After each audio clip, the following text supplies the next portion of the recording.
রানীগঞ্জ বিশ্ব হিন্দু পরিষদ রানীগঞ্জ প্রখণ্ড আর আসানসোল জেলা মাধ্যমে সবাই সনাতনীদেরকে আমি জয় শ্রীরাম জানাই।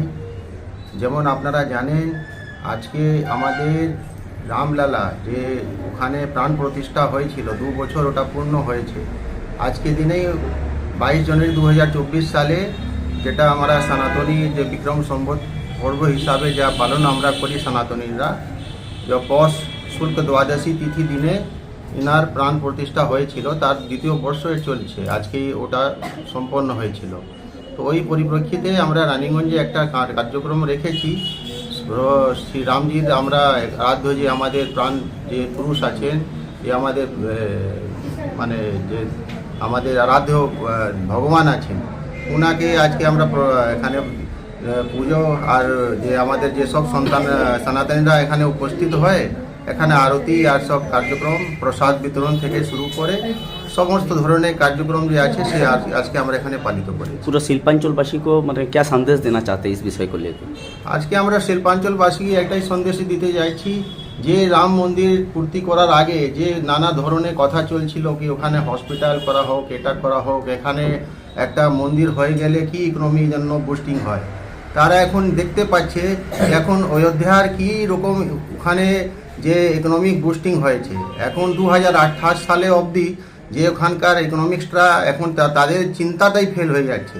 এখন শুধুমাত্র অযোধ্যাটা 18,000 কোটি টাকার থেকে বেশি ওখানে ব্যবসা হবে। মানে যে জিডিএসপি যে আছে, যে উত্তরপ্রদেশে যা ওরা একটা চিন্তা করেছিল, তাতে একটা বিশেষ একটা যোগদান অযোধ্যার মাধ্যমেই যাবে। মানে প্রায় 2% থেকে বেশি জিডিপিতে যোগদান যাবে, সেটা একটা অনেক বড় জিনিস আছে। এখন ওখানে 75 থেকে বেশি একটা মাল্টি সুন্দর সুন্দর হোটেল ওখানে তৈরি হতে যাচ্ছে। তারপরে যত সব লোক ভারতবর্ষ থেকে ওখানে গিয়ে রোজগারের বিভিন্ন প্রকল্প ওখানে চালাতে আরম্ভ করে দিয়েছে। তো কত রোজগার আর একটা মন্দির থেকেই কত জিনিসটাকে ওখানে সৃজন করা হয়েছে। একটা ট্রাভেল ইন্ডাস্ট্রি থেকে, একটা ট্রান্সপোর্ট ইন্ডাস্ট্রি থেকে, একটা হোটেল ইন্ডাস্ট্রি থেকে, একটা ম্যানকাইন্ড ইন্ডাস্ট্রি হয়ে গেছে। শুধুমাত্র একটা মন্দির হওয়ার পরেই হয়েছে। এই মন্দির যে নির্মাণ করেছে, এটা কোনো গভর্নমেন্ট ইনস্টিটিউশন নির্মাণ করেনি। যত আমাদের সনাতনী যে ভক্তরা আছে, ওরা সব দান দিয়ে দিয়ে প্রায় 3500 কোটি টাকা থেকে বেশি দান, এখনও দানের যে আছে যে মানে পরিমাণ দিনের পর দিন বেড়েই যাচ্ছে। এখন আপনারা হয়তো জানেন 1800 কোটি টাকা থেকে বেশি ইনভেস্টমেন্ট করে মন্দিরটাকে তৈরি করা দেওয়া হয়েছে। এখন একটা সনাতনী একটা গরিব মহিলা যে ছত্তিশগড়ে একটা ডেলি রোজগার করে প্রায় 100 টাকা রোজগার করেন, উনিও নিজের খরচা থেকে বের করে 50 টাকায় দান করেছেন।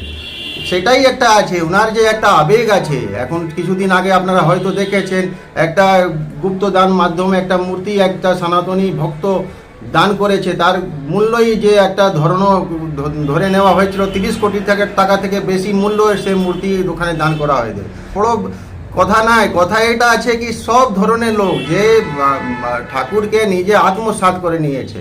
এটাই তো রামরাজ্য আছে। রামরাজ্য মানে কি হচ্ছে যে একটাই জায়গায় একটা পুকুরেই চাল আর বাঘ মানে ছাগল আর বাঘ একটাই পুকুরে যেন জল খেতে পারে, সবার সম্ভাব থাকে, সবার উন্নতি হয়। এটাই তো রামরাজ্য আছে। এটাই কল্পনা আমাদের সবার ভিতরে আছে, সনাতনী হৃদয়ের ভিতরে আছে। আপনারা সব সনাতনীরা আমাদের সঙ্গে আছেন।